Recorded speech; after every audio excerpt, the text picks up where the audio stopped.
Que tal essa foto?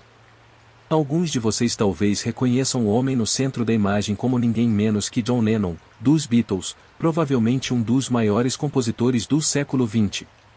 Mas alguém reconheceu o homem ao lado dele? Eu não culparia se não reconhecessem, afinal, nem o rosto nem o nome dele são particularmente notáveis. Mas seus atos são.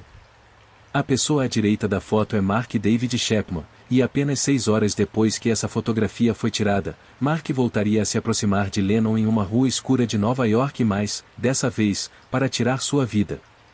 Na manhã de 8 de dezembro de 1980, Mark Chapman saiu de seu quarto de hotel no Sheraton após deliberadamente deixar sobre a cama alguns objetos selecionados, coisas que ele queria que a polícia encontrasse, coisas com as quais desejava fazer uma declaração.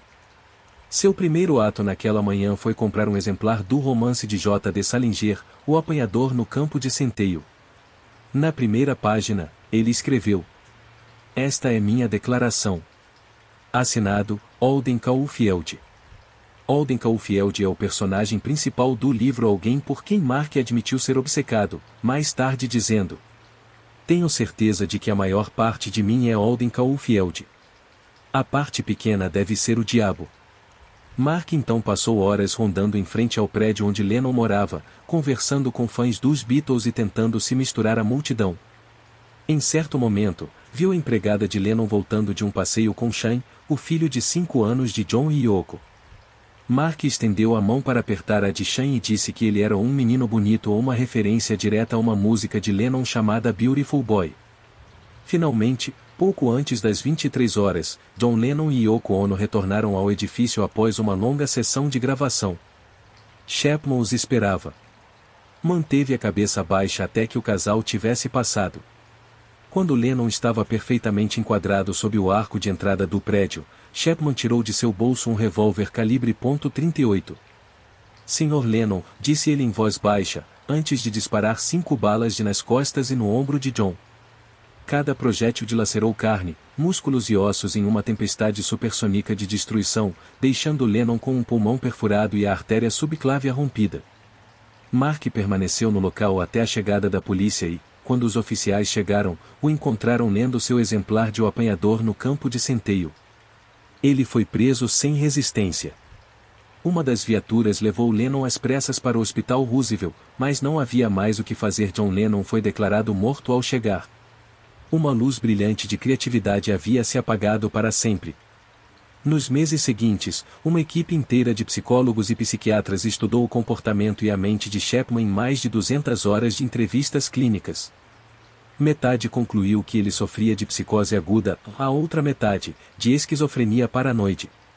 Mark também foi diagnosticado com vários transtornos de personalidade, alguns dos quais o faziam dissociar-se a ponto de acreditar ser outra pessoa. Ele foi considerado totalmente delirante, mas capaz de responder por seus atos. Os especialistas afirmaram que, embora fosse claramente insano, nada diminuía sua responsabilidade por tirar a vida de John Lennon. Um pastor filantrópico da Geórgia, Charles M. Segovian, conhecido por visitar prisões de alto perfil, disse acreditar que havia algum tipo de força demoníaca em ação. M. Segovian se reuniu diversas vezes com Chapman antes do julgamento, presumivelmente tentando salvar uma alma, enquanto elevava seu próprio prestígio. Mas ficou horrorizado ao ouvir o próprio Mark admitir que tirou a vida de um dos homens mais famosos do mundo simplesmente para promover o romance O Apanhador no Campo de Centeio, chamando-o de um livro extraordinário que contém muitas respostas. A obsessão nunca diminuiu. Em fevereiro do ano seguinte, Mark enviou uma declaração manuscrita ao New York Times pedindo que todos lessem O Apanhador no Campo de Centeio. Durante sua sentença, quando perguntado se tinha algo a dizer, Mark se levantou e leu um trecho do livro. Era o momento em que Holden explica à irmã Phoebe o que quer fazer da vida. "Fico imaginando todas essas crianças pequenas brincando em um grande campo de centeio, milhares delas, e não há ninguém por perto, ninguém grande, quero dizer, exceto eu. E estou em pé na beira de um precipício maluco. O que eu tenho que fazer é pegar todas se elas começarem a cair do penhasco. Quero dizer, se estiverem correndo e não olharem para onde vão, eu apareço de algum lugar e as pego. É só isso que eu faria o dia todo. Eu seria o apanhador no campo de centeio." E ali estava. Era assim que Mark se via, como alguém que o salvava os outros do abismo, mas escolhendo fazê-lo, tirando a vida de um músico levemente egocêntrico de Liverpool. Isso mostra o nível de insanidade que ele havia atingido ao longo dos anos. O juiz ordenou internação psiquiátrica de 20 anos à prisão perpétua. Até a data em que este relato foi escrito, a 12ª audiência de liberdade condicional de Mark estava marcada para agosto de 2022. O advogado da Associação Correcional, Robert Gange, afirmou: é improvável que ele seja libertado. A comissão não vai querer correr o risco de liberar o homem que tirou a vida de John Lennon. Mas, como dizem, nunca diga nunca.